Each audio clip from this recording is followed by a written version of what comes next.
Welcome to the Monday, July 3rd edition of the PFF Forecast. It is, of course, the day before July 4th, so we've got a good conversation teed up. We're going to, once and for all, bury the misnomer that there's this crazy and wacky, weird stuff happening about why NFL players are being paid less than NBA players. So we'll prepare you for the barbecue conversation that you have with the idiot fan that wants to bring this up.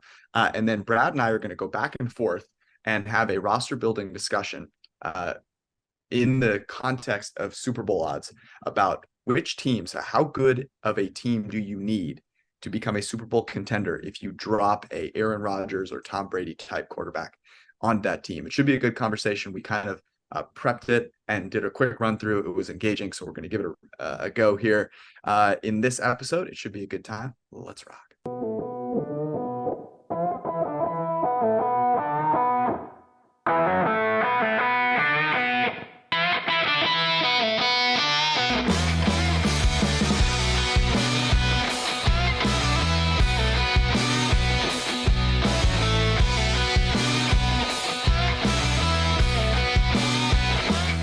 Brad, I think right before we started, we found out that Anthony Edwards, you just told me Anthony Edwards got the max. And I don't need to tell anyone that, Anthony Edwards is like, I don't know, what is he, a top 25 NBA player? Where would you put him? Top 25. Yeah, and he's making more than Patrick Mahomes. I mean, this is ridiculous. Up in arms. We should start protesting. Got to take to the streets. Get your picket signs ready. Just the disparity between these leagues is off the charts. I mean, even look, Ant Edwards, first overall pick, ascending star. The conversation really started with Desmond Bane, Memphis Grizzlies. Yep. Now also got maxed. I want to say it was 207 over 5. I think it was. And he was, I think, outside the top 25 in scoring. He is a good on-ball defender and all those things. But yeah, I mean, Ant is maybe even not a good barometer. And he also is a fringe top 25 guy in the NBA. Desmond Bane is the right one because so just in case anyone was rate limited on Twitter and couldn't see this, Desmond Bane is the perfect player to mention because he plays in Memphis. No one that casually follows the NBA is gonna have a clue who Desmond Bane is. So you put out Desmond Bane and people are like, is this made up? Does this player exist? And the contrast between what he got from a guaranteed perspective and then what Deshaun Watson and Patrick Mahomes and Josh Allen have gotten from it, you go, oh my God, that's ridiculous. And it's this perfect, it's a great encapsulation, I think, of how easily people can be brain warped on social media. I actually think this is useful for everyone in their daily lives to think about because we understand, this is where we work, right? In football. So we understand it. But I think when we then go into a context that we don't understand, it's helpful for me at least to realize sometimes when I see something and I go, oh my God, that's ridiculous. I take a step back and I go, I'm not an expert in this field. I should probably just go read and figure this out before I retweet something or call a buddy and be like, hey, how crazy is this? I don't know if you ever find yourself in that situation, but I actually think the Twitter thing was a great example where people who it's well outside of their area of competence immediately just go bananas. And I don't know. I thought that was interesting in the context of the NBA NFL thing. I completely agree. If it's non-NFL, I'll see a couple signings come through and I'll be like, I've never even heard of this guy. I mean, I've obviously heard of Desmond Bane, but a couple interesting ones too, where I just also wonder, where was the market here? So speaking of our Memphis Grizzlies, I'm shocked Dylan Brooks got a legitimate NBA contract. 4 years, 80 from Houston. He's on the court, he's probably worth that. He's it's hard to find 3-and-D type guys, but I genuinely expected him to be playing for the Shanghai Sharks in 2023. I just can't believe it. By the way, with Fred VanVleet, who they signed for more money than Kyrie got. The Houston Rockets are going to be a atrocity of a team. They might get beat by the Shanghai Knights with Dwight Howard. That's how terrible that team is. We're not going to recap all of NBA free agency because I could do 30 solid minutes on how the Lakers' depth makes them a title contender next year. I won't do that. Let's dive into this though, because people are going to go to their 4th of July parties and their sports friends are going to bring this up. And Brad, you're the perfect person to arm uh, our listeners, the members of the printing press. By the way, go join the Discord channel. Great place to have that conversation. It's totally free. Link is in our tweets about the podcast and in the YouTube channel description. But you're going to arm people with a quick and easy way to just explain how ridiculous it is to get riled up about this data. So I'll tee it up with this. Hey, Brad, how ridiculous is it that the NFL makes twice as much money? They make 18 billion in revenue relative to the NBA's around 10. And NFL players are, that are way better than these NBA players are getting paid way less money. This is ridiculous, isn't it, Brad? Yeah, this is the age-old conversation we have every single offseason. So I think the obvious first answer is, it's a 15-man roster in the NBA versus 53 in the NFL. So if you look at just median, and a lot of this is going to come from Daniel Salib, who put this together with over the cap data and some NBA data as well on Twitter. But yeah, the median salary between top 450 for the NBA and the top 1,700 for the NFL. Median salary for the NBA is $5 million. Median for the NFL is 1.6. Like you said, the NBA revenue is 10 bill, NFL is 18 bill, but the NFL has 4 times more athletes to pay, than does the NBA. So it's all the numbers you go through each and every one, and you see how why it turns the way it does. It's simple planet theory, right? It's basic. Look, not saying there's a lot of Aaron Donalds walking around Earth either, but there are, you put Steph Curry on a football field and he's one of the tallest guys out there. Like, I think we forget that time and time again, is that like 6'4" is like the entry level threshold. And then they have to be world-class athletes on top of that. It's more of a global game, all these things. So I don't even need to get into the weeds of it, but just understand that, you can't spread. It's a bigger spread by a decent margin between these two leagues. But hey, if someone wants to give Dylan Brooks $20 million a year, they want to give him like top end edge rusher money, but by all means. Yeah, the salary caps, I think, do a good job of contextualizing this, right? So one thing that the NBA has that the NFL does not is this luxury tax threshold, right? The NFL has a hard salary cap.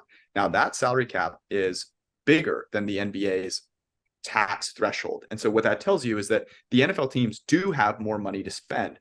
But you see these NBA teams exceed that because they have the luxury tax and the owners are willing to pay it in a lot of these situations. NFL owners certainly would be willing to pay it in a lot of these situations, but that's not the construct of the league. So that's one way that I think we see these things distorted, because the NBA's luxury tax threshold, 165 million, the NFL's salary cap at 225. So that's not a perfect, 1.8 times more, right? It's not perfect, but you can see that the NFL is allocating more capital to their players. And as you mentioned, the NFL has 4 times as many players. So it makes sense that the NBA's median salary is about 3 times greater, right? When you kind of do that math. So it's really not that crazy, and people should avoid losing their minds over it. But I think it is interesting, Brad, just the way that the two leagues are constructed. Do you see the NFL going to a luxury tax at some point? Like, it seems like the NBA wants to pull back from that because it's having this kind of weird impact on the league, with owners paying these absurd prices to put these teams together. And I would say that most people would agree it's probably not healthy for the league. But do you see the NFL ever going, hey, we want to give kind of owners more flexibility to pay for certain things? I think it's an interesting thought. I think we could get there eventually, or at least have conversations about it. I'm not sure if we've talked on this podcast before, but I've definitely talked on guest spots about how during the last CBA negotiation, there were preliminary conversations of, can we find a way to maybe exclude veteran quarterback contracts from the salary cap, like treat it differently, because we want teams to be able to spend more, more on top of that.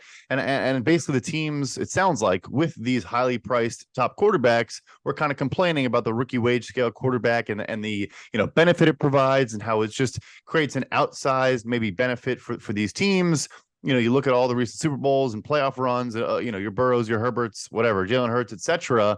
And you do see the advantage pop up time and time again. Obviously, the other side of the coin is, teams that have never had a good quarterback worth paying are not exactly crying for these organizations. But I think the big thing here is, like, the owners might argue the tax for them is the minimum is 90% of the salary cap over a rolling number of years, right? So like you also can't ebb and flow where you're like way below and then way above over a stretch of years. You have to kind of be at this level. But it's interesting. I do think one thought I've always had that I would love to see, like you should be able to, the NBA gets in the second round and you see a team trades like the 44th pick just for like cash Yeah. considerations, like and nothing else. I think they should. It would be cool if the NFL got to a point where definitely a limit. You can't go crazy with it. But if you could almost trade adjusted cap space, right? Like you carry over extra, your number's higher, and you can say, all right, you got this player, whatever, and we're gonna give this team, extra cap space to work with or something like that. I just think it'd be awesome to see. I do think that would be really cool. The point that you bring up, comparing the two leagues, I don't think makes a ton of sense because the games are so fundamentally different, as we just talked about. But in particular with the quarterback, right? The quarterback is the most important position in team sports by a gargantuan margin. And so trying to kind of compare the two things, I don't think are super worthwhile.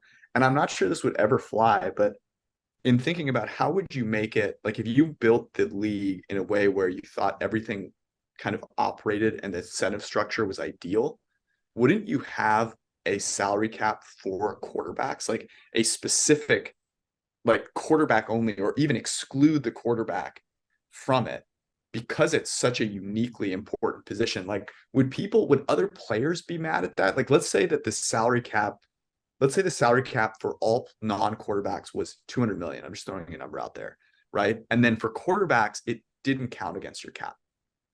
Like, I don't know, I'm kind of spitballing here. Would that make things more, I guess, make there fewer loopholes? Because you're right? Like having a quarterback on a rookie contract is this outsized advantage that a team can have. I don't know, or is there another way that you see like an ideal construction, even if it's something that might be a pipe dream? Oh, I think the way you're framing it, I think makes sense. Maybe where there's a cap also where it's like, all right, the first 25 million of cap counts for this guy, but that's it. Almost like you create a max cap hit for a quarterback, maybe something like that. So, and if you still keep the salary cap spend, it is based on cash, but it's tied to the salary cap. If you keep that minimum, then players would benefit, non-quarterbacks. I think the owners would probably say, well, we're not going to have this minimum and also have these quarterbacks on the side. There'd be back and forth. But yeah, I think you'd actually level the playing field pretty quickly. Across, you get way less of an advantage for those rookie contract quarterbacks because they're going to take up 10, and then if you put Mahomes at 25, like that's not that big of a difference. Obviously, when his number jumped, I mean, he won the Super Bowl this year at like 38, but nevertheless, it's look, I think they are going to have more conversations about it and explore it, which I think is interesting because there are some franchises that without the rookie wage scale effect would never, the Bengals, all due respect, the Jaguars, like without this rule, I don't think they do what they're doing right now. And like we preach parity, it's probably the number one cause of parity because bad teams pick high, time and time again. And it does make it's weird. I don't know that many teams have grasped onto this, but it makes the reboot of a team, particularly easy to do, right? Like there's no, even though some teams don't like actually get it, hello, Houston Texans, like the way to turn your franchise around is so straightforward. Like you don't have to do 40 things, right? You literally need to lose enough games to pick highly enough and keep doing it until you draft a good quarterback. Like that, it's so simple to do. And so I do think there's maybe some things that optimally you would have different in the NFL. But this leads us nicely into our next conversation about kind of where teams would stand if you added an elite level quarterback to them. Brad and I are going to go back and forth on this after we tell you a little bit more about DraftKings and best ball. If you are not playing best ball this summer, then you're missing out on a great opportunity. One, to win money, and two, to kind of prep yourself for your important NFL fantasy football drafts with your buddies or whoever it might be, where we all know that winning those really leads to a year's worth of happiness. And so playing best ball allows you to kind of test yourself, actually draft against real people, and by the way, win money without having to manage your team. So the way best ball works, you draft your squad, and then every week the best players with the most points count towards your score. And at the end of the year, you have a chance on DraftKings with their best ball millionaire contest to take home a $1 million top prize. DraftKings has one of the best balls out there. They continuously do this for high cash prizes. They've been doing it for a while, and that's why you should head to the DraftKings app, use promo code PFF, and join the DraftKings $10 million best ball tournament. Get your first entry back in DraftKings dollars. So with promo code PFF, you sign up for that best ball tournament, and then you get your first entry back in DraftKings dollars that you can then use on the platform to bet in other places. Super simple. Go download the DraftKings app and use promo code PFF. If you have a gambling problem, call 1-800-GAMBLER. One per customer opt-in is required. $10 entry fee. Bonus is issued back in 10 DK dollars. Age and eligibility restrictions apply. Void where prohibited. See DraftKings.com/promotions for details. This ends on the 14th of July, so you want to make sure that you go get after it. And by the way, if you're saying, hey, I'm going to spend $10 here, where can I make that up? Promo code forecast, FRECAST, will get you a PFF Plus subscription for 25% off. So if you go use that at PFF.com, that money that you save, you can put towards your DraftKings best ball contest, and you can be kind of all in the green heading into fantasy draft season. All right, Brad, this was your idea, so I'll let you explain how we're going to do this to the people. Yeah, so we were having a conversation pre-show talking about, Super Bowl odds, the movement, and roster construction at large across the league. And frankly, it boiled down to sometimes when you're doing analysis, it's tough. I want to always find different approaches to the salary cap, to how you add talent, how you retain talent.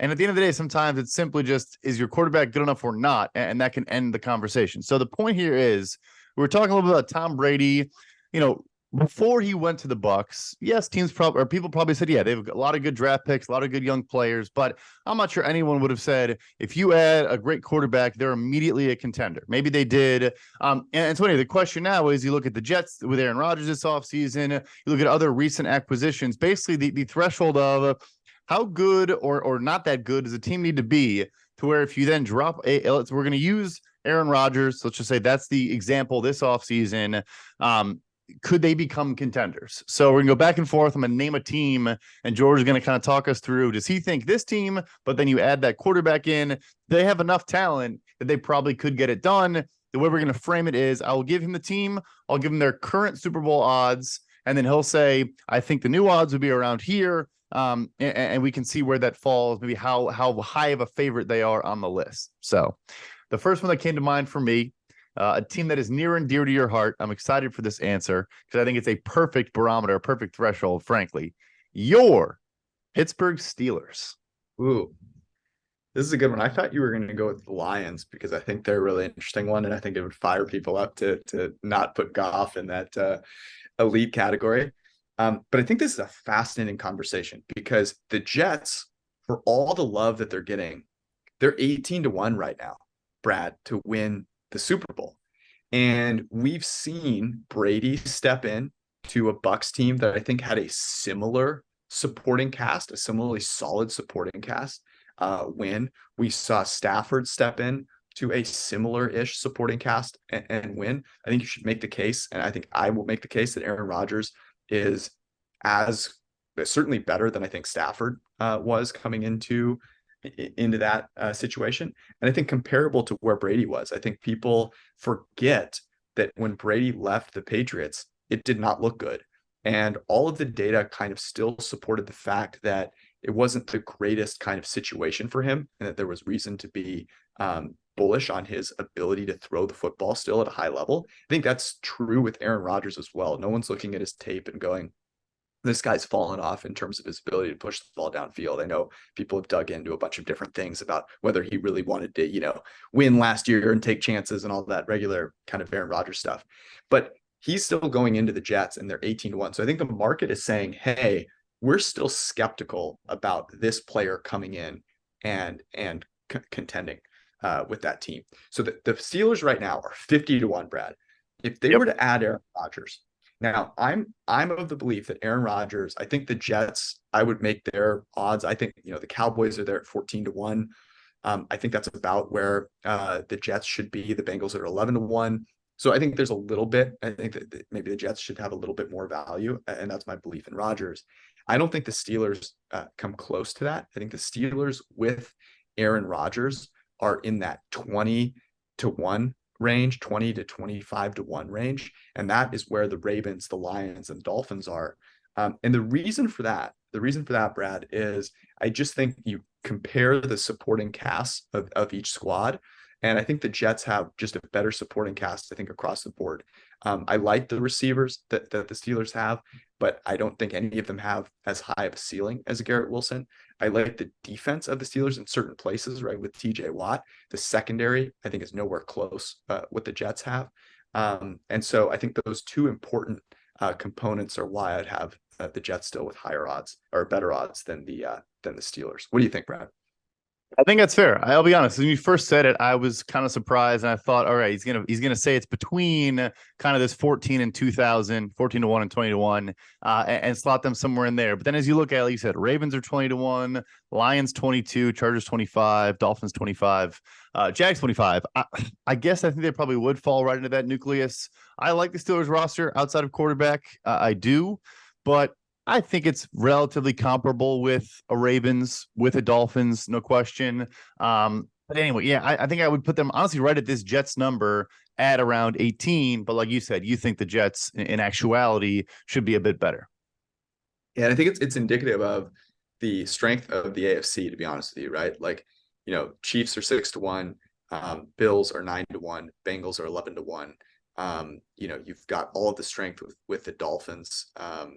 And Patriots in that division. So I think that's a little bit of it. But okay, let me give you the first one here. So this is, I think, going to be a surprise for people. I had debated going with the Browns here because the Browns are kind of doing this experiment. They're 40 to 1, which I think speaks to what we're kind of getting at with how hard this is. The Atlanta Falcons is the one that I want you to discuss. And before people roll their eyes, Brad, it might be helpful to take a look at what the Falcons have from just from an offensive perspective. And I'm curious if they have Desmond Ridder. I would make the case that Desmond Ridder is the worst starting quarterback in the NFL going into the season. All apologies to Jordan Love, but where would the Falcons be if they went from the worst starting quarterback to like a top 5 starting quarterback? And that I think is the big thing too, right? Is that Kenny Pickett hasn't shown us a ton, but when I'm looking at this, it's not just, this team's already pretty good, but if they have like Deshaun Watson or they have a potentially good quarterback, it's not going to jump up that much. Although obviously Aaron Rodgers is better than the guys we're going to mention. But I knew this one would come up. I think it's a fascinating one. You just touched on the AFC, obviously. The Steelers division's kind of a nightmare. The Falcons might be in the worst division in the NFL. Or them or the AFC South. And for me there, you look at their offensive line. I mean, if Matthew Bergeron, their second-round pick, comes in and is a starting caliber left guard out of the gate, they have a top 5 offensive line in the NFL, or they have that potential, which is massive. And then, yes, a healthy Kyle Pitts and Drake London is a good one, too. Obviously, we got our guy Bijan, who will just go nuts in this offense if he actually had a quarterback that was, scaring away heavy boxes and keeping defenses guessing and doing a lot of things to create even more room for Bijan Robinson. I think his impact and effect would actually, be even more, outsized than what he can do. So, yeah, I mean, I think I'm putting them. So now let's get back into it. So you said, okay, Cowboys 14 to 1. The next NFC is 22 to 1. Because you have Eagles, Niners, Cowboys, and then it drops off to Lions as the 4th team. I think I'm putting them, I would make them the 4th team in the conference, and I would go like right at 20 to 1. And the defense still, I think, has question marks. Everyone, I think, is overreacting to, yes, Jesse Bates is a good player, but like, who's they're going to be their number 2 corner? I don't really know at this point. Yeah, they added Calais Campbell and Bud Dupree and a bunch of like bodies that can rush, but they still are. It's going to be Grady Jarrett for the time being, kind of Grady Jarrett and some dudes figuring that out. So yeah, 20 to 1, 22 to 1 range, but that would be the 4th best team in the NFC conference. Yeah, I think that's right. I think it's hard to get them above the Cowboys. Although I was going to make a joke that the next team I was going to do was the Cowboys. What would they be like if you need a quarterback on their team? And maybe I will. Like, what do you think the difference between Dak Prescott and like Aaron Rodgers is? So if Aaron Rodgers goes to the Cowboys right now are 14 to 1. What's the Cowboys odd to win the Super Bowl with Aaron Rodgers over Dak Prescott? Here's the thing, right? So obviously not a huge jump. I think we're probably higher on Dak maybe than the betting public, but the Niners are 10-1, the second team in the NFC, and we don't even really know who their quarterback is. Like in my mind, I think you have to at least get to 900 just to be like, okay, like, yes, we love the Niners roster. Outside of quarterback, they might have the number one non-quarterback roster in the NFL. I'm not even sure, honestly, that's a debate. But yeah, I would just go like still worse than Philly in the same division. I'd put them 9-1, and the Eagles would backslide from 650 to 750.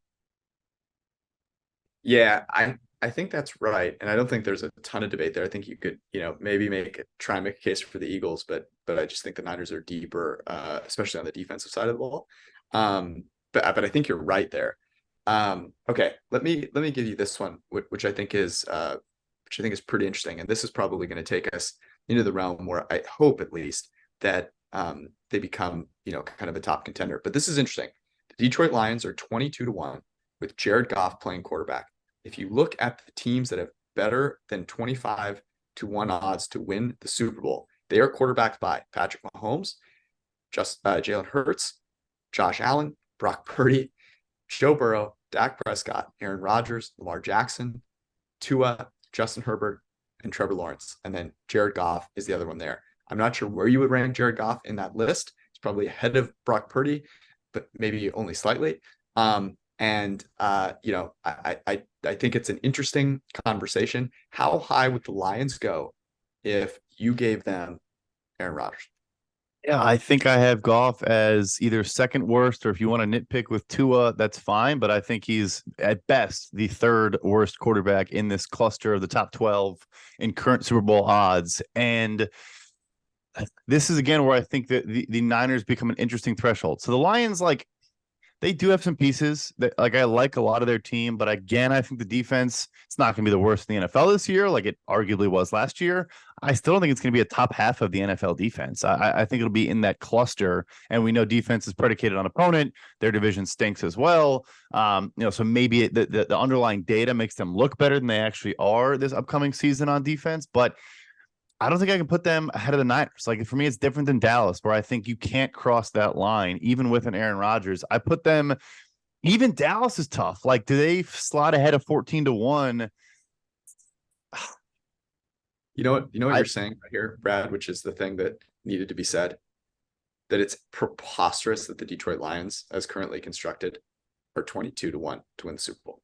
I That completely agree. Right. Yes. that is the moral of this story. Is like, I don't know. I mean, actually, we do know why this is the case, because there are a lot of people out there that just want to bet on the Lions to win the Super Bowl. And so Vegas is going to hang a yes, but no side, right? You can't, at most places, you cannot bet the Lions not to win the Super Bowl. So there's no reason not to put them at 22-1, because a bunch of idiots are out there, just betting on the Lions to win the Super Bowl. And 22-1 is I think, horrific price, a catastrophe of a price.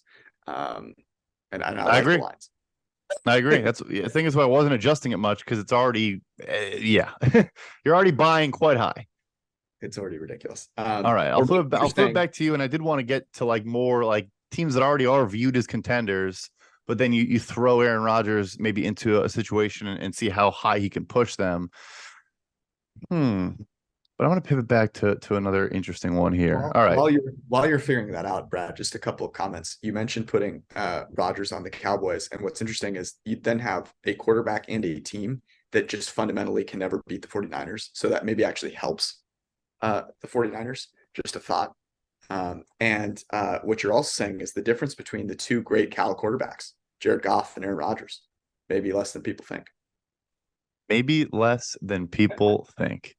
All right. So yeah, we're gonna go with one more kind of deep pull. This team is in the bottom 6 in current odds to win the Super Bowl, but I think they're interesting. I'm curious where you land them. All right. Drafted a rookie quarterback, number 1 overall, had to trade their best receiver to go do it. But the Carolina Panthers, I mentioned in the NFC South, they have a decent roster, and I like Bryce Young, but obviously we're talking Aaron Rodgers, a rookie. Where from 70-1, which is 6th worst odds on here, where do they then fall? Yeah, this is an interesting one, because they, I think, have pieces that the other teams in that bottom tier don't quite have. There's one piece in particular that I like quite a bit, and that is that is coach in Frank Reich. My belief is that Frank Reich and Aaron Rodgers would be really solid. They have some good players on defense, with J.C. Horn, Derek Brown on the interior, but still overall the defense, I don't think is anything to write home about. They have a couple of corners who are, pretty bad. Linebackers are fine, but that's not going to win you a Super Bowl. Offensive line is decent. I think the biggest issue with this situation is you look at these receivers and you go, man, this is kind of like Aaron Rodgers with Green Bay, except with a worse supporting cast. And the receivers are kind of similar. All respect to to Adam Thielen, but I think that's the biggest challenge here. And so I have a hard time bumping them up all that high. Here's where I would end up with Carolina Panthers with Aaron Rodgers. I think they would immediately become the favorite to win that division. I think that helps them quite a bit. And I think they would be, all due respect, they have better odds than the Lions in the NFC. So I would put them. I think the Lions are overpriced. I think putting them in that 25 to 30 to 1 range is probably right, where the Seahawks and the Jaguars are. And obviously, I think the Lions should be bumped down. But that's my take. I actually think that's pretty high. Do you think that's too high? I thought you had to jump the Seattle, Minnesota Saints cluster, which is Seattle 30, Minnesota 35, Saints 40. I thought you had to just edge that group out. So I think we landed in the same spot. Yeah, because my thought is you need a quarterback to win a Super Bowl. You need a quarterback. If the team is whatever, kind of regardless, you need a quarterback to go on a run. And do I have more faith in Geno Smith or Aaron Rodgers to go on a run? And does that overcome, the difference in the two teams? I think, yes. Same with Derek Carr, same with, Kirk Cousins, same with Herbert and Lawrence, who are both younger. Okay, I have one more for you before we get there. A reminder to all the people out there. So, it's July 4th weekend. Want to be safe. Want to make sure that, you don't do anything crazy. Don't blow any limbs off with fireworks. Another way to make sure that you're safe is to keep your family safe. And if you're a parent, your child's well-being is probably the number one place to go do that. And Fabric by Gerber Life makes that easy for you to do, as I've talked about many times on this wonderful podcast. Neither Brad nor I have children yet, but I can guarantee you that if we did, we would be out there trying to figure out what is this whole life insurance thing? I don't even know where the hell to begin. And what Fabric by Gerber Life does is makes that easy for you to figure out. All you do is go download the app. It takes 10 minutes for you to find a surprisingly affordable term life insurance policy that protects your family and your children when they need it most. So it's really simple. All you have to do is join thousands of parents who trust Fabric, protect their family. Apply today in just minutes. And here's how you do it. You go to MEET Fabric, FABRIC.com/forecast. Again, that's MEET FABRIC, meet fabric.com/forecast to figure out how to make your family, to set your family up for a wonderful future in just 10 minutes. All right, Brad, similar to affordable term life insurance, this team, not one that people think about in a super fond light, but if they were to get the services of Aaron Rodgers, I'm curious how good you think they would be. And this team, I'm interested in this response because this is your team. This is the Chicago Bears. They are currently 50 to 1 to win the Super Bowl. I'm interested in your thoughts on the difference between Justin Fields and Aaron Rodgers and how it helps a team contend for a Super Bowl. Yeah, so definitely a good question, definitely a good one. Again, I would say them being at 50 to 1 is a bad price to start with. It's already very generous. I think there's a lot of excited Bears fans betting it down, but I mean the Giants are 65 to 1, the Bears are 50. Falcons are 60, who else? Patriots 65, Commanders 65, AFC NFC split is part of it there. But anyway, look, he is obviously significantly better as of right now. My hesitation is I still think ignoring quarterback, the Bears have one of the worst rosters in the NFL. And obviously it's super young. It is extremely cheap. There's a reason it's bad. It's better than saying, oh, I think the Buccaneers or the Colts have one of the worst rosters in the NFL. They do, and they're super expensive. So I actually don't jump it that much. Look, it makes a big difference. He is better than Fields, no question about it. You do get DJ Moore in the picture. The Luke Getzey connection probably is a bit of a stretch of our hypothetical here, but he is extremely familiar with the system and all that. I still, though, so I struggle with, I would jump Minnesota. So we're talking top 5 in NFC odds is on the table. So that's Eagles, Niners, Cowboys, Lions, and then Seattle at 30 is the 5th best NFC odds.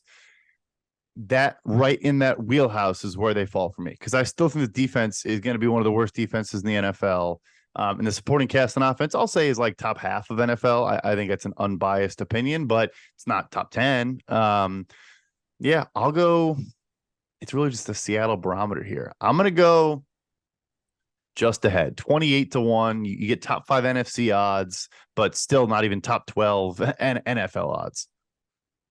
So I think what's interesting, we've gone through a few different teams here. Is there a team that we did not mention that in your mind becomes a top, let's call it 6, breaks through the Cowboys there? So in the round, they've got Chiefs 6-1, Eagles 650, Bills 9-1, Niners 10-1, Bengals 11-1, Cowboys 14-1. Is there a team out there that we did not mention that gets into that group? Because the reason I ask this is I'm wondering if what we're sort of talking ourselves into is the belief that, going out and signing a quarterback, even if it's the best one that's available, and I think Rodgers, Brady, those have been the best ones that have been available, right? You're not going to just find these guys that are available, is not really a strategy to get you into that top group of Super Bowl contenders. I mean, that's like, I think what we're sort of bumping up against, but is there a team that you think would be in that top group if they signed him? Yeah. So the furthest down team that I could mention, and I think this goes back to our Bucks conversation, is I think they are good, if not very good, at a lot of premium positions, not including quarterback, and not including organizational and coaching and all those things. But I also think those coaches can be covered up at times. Not that he's a bad coach, but anyway, I am a known commies truther. Always have been, always will be. I genuinely think you drop Aaron Rodgers on this Washington Commanders team. They're currently 65-1 to win the Super Bowl, which is, in the bottom 10 of the NFL. I think you legitimately might make a case that you replace Sam Howell / Jacoby Brissett with Aaron Rodgers. Yeah, the offensive line is not good. It's okay. But the receivers have great young talent. The defense is obviously a top 10 defense, if not higher. And then the NFC, yes, their division has Dallas and Philly, but I don't know. Like, I think I legit might argue that you put them at like 12-1 ahead of Dallas all the way from 65. Cause I just think you're going from replacement level to elite at one position, and everything else is pretty good. Yeah, I think that's a good point, and that's why teams like the Chargers and Jaguars aren't really a consideration there. They already have really good quarterbacks. I think the Dolphins are the one that comes to mind for me. That the big jump between Tua and Rodgers, and I like Tua, but I just think you got to be aware of that. The other one that comes to mind is the Broncos, right? I mean, they have all of the pieces that you would look for.